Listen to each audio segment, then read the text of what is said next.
Chandigarh resident association welfare federation की ओर से रविवार को मतदाता पूछता है कार्यक्रम का आयोजन किया गया। इस कार्यक्रम में भारतीय जनता पार्टी के प्रदेश अध्यक्ष अरुण सूद विशेष तौर पर आमंत्रित थे।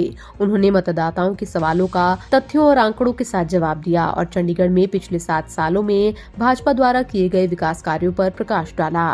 कार्यक्रम के दौरान उपस्थित चंडीगढ़ कांग्रेस समेत आम आदमी पार्टी और शिरोमणि अकाली दल, बहुजन समाज पार्टी गठबंधन के शीर्ष नेताओं की ओर से भाजपा द्वारा शहर के विकास के लिए किए गए कार्यों को लेकर पूछे गए सवालों के भी सूद ने जवाब दिए। प्रदेश भाजपा अध्यक्ष अरुण सूद ने शहर से संबंधित Daddu Majra dumping ground, Chandigarh housing board, गौ सेस और शहर के गांव के विकास को लेकर पूछे गए सवालों के भी जवाब दिए। कार्यक्रम के दौरान शहर के डंपिंग ग्राउंड को लेकर सूद ने कहा कि डंपिंग ग्राउंड की समस्या कांग्रेस पार्टी की देन है। अगर कांग्रेस ने अपने शासन में शहर के कूड़ा प्रबंधन के लिए कोई ठोस कार्य या योजना लागू की होती तो आज ये डड्डू माजरा में कूड़े का पहाड़ न बनता।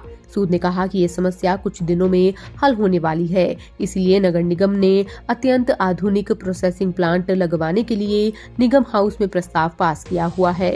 आधा डंपिंग ग्राउंड है वो जो खत्म हो जाएगा। ये रहा जब 10 साल से ऊपर का जो लेगेसी वेस्ट नहीं है, जो हम प्लांट लगाने जा रहे हैं वो 500 मेट्रिक टन कूड़ा निकलता है, 600 मेट्रिक टन की कैपेसिटी है और ये धीरे धीरे इस पहाड़ को भी खत्म करेंगे।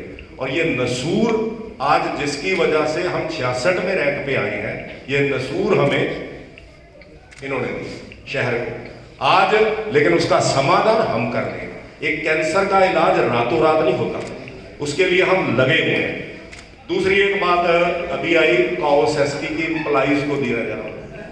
पवन शर्मा जी आप वकील हैं, कोई भी सेस का पैसा जिसके लिए कहा जाता है, अब मैं भरे मंच में कह रहा हूं, अगर एक पैसा भी काओसेस का काओस की वेलफेयर के लिए खर्च होने की जगह दूसरी जगह खर्च हुआ तो फिर अरुण सूद रिजाइन कर देगा, यहां पर रिजाइन कर दीजिए। पिछले 6 साल में एक भी बच्चा एक्सीडेंट से नहीं मरा, जो 2 बंदे मरे थे वो चावला साहब मेयर थे तब मरे थे। यही नहीं, उन्होंने कहा कि इस बारे में उन्होंने चंडीगढ़ प्रशासक के सलाहकार धर्मपाल के साथ चर्चा की है। उन्होंने एक मीटिंग के दौरान सलाहकार को बताया था कि हाउसिंग बोर्ड के शहर में लगभग 60,000 फ्लैट हैं। इन फ्लैट्स में अलॉटियों ने समय के साथ और परिवार की बढ़ रही जरूरतों के हिसाब से बदलाव किए हैं। उन्होंने बताया कि इस समस्या के हल के लिए हाउसिंग बोर्ड की ओर से नई कमेटी बनाई गई है और उन्हें उम्मीदें हैं कि इस कमेटी से हाउसिंग बोर्ड के हजारों अलॉटियों की इस समस्या का समाधान हो जाएगा।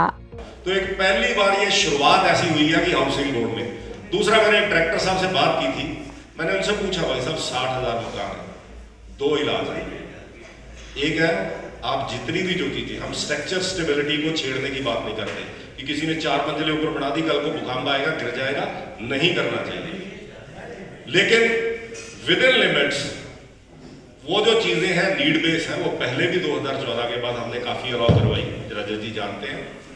अभी ये जो कमेटी बनी है इसमें सारी चीजों का समाधान होने जा रहा है कि जितनी भी ये चीजें हैं नीड बेस वो होनी चाहिए। अब मैंने कुछ एग्जांपल्स एडवाइजर साहब के सामने रखी और मैंने उनके सामने 2 ऑप्शन रखी। जो अभी एडवाइजर आए धर्मपाल साहब, बहुत पॉजिटिव आदमी, बहुत पॉजिटिव आदमी, आप में से जो मिले होंगे, हमें आस है इनसे कि अब ये समस्या सॉल्व होगी, क्योंकि चंडीगढ़ में प्रशासन जब तक ये चीज उसका ये रुख नहीं होगा तब तक ये समस्या, मैंने कहा यहाँ ब्यूरोक्रेसी ही हावी है। मैंने उनसे 2 बातें, 2 ऑप्शन रखी। पहली बात मैंने कर रखी कि आप ये जो है आप ऐसे करिए, लीजिए अपना अमला सारा इन्फोर्समेंट का और 60,000 मकानों में ये जो चेंजेस है क्या आप इसको गिरा सकते हैं? उन्होंने बोला नहीं अरुण जी हम ये गिरा नहीं पाएंगे। मैंने कहा आप गिराने की हिम्मत भी करिए, जरा सोचिए तो चंडीगढ़ की जनता विद्रोह कर देगी। और आप इन चीजों को अल्टीमेटली अगर आप गिरा नहीं सकते हैं तो इनका एक ही समाधान है कि इनको आपको रेगुलराइज करना ही पड़ेगा। कार्यक्रम के बाद अरुण सूद ने कहा कि भाजपा के कार्यकाल में शहर का समुचित विकास हुआ है। चंडीगढ़ से अजीत झा की रिपोर्ट।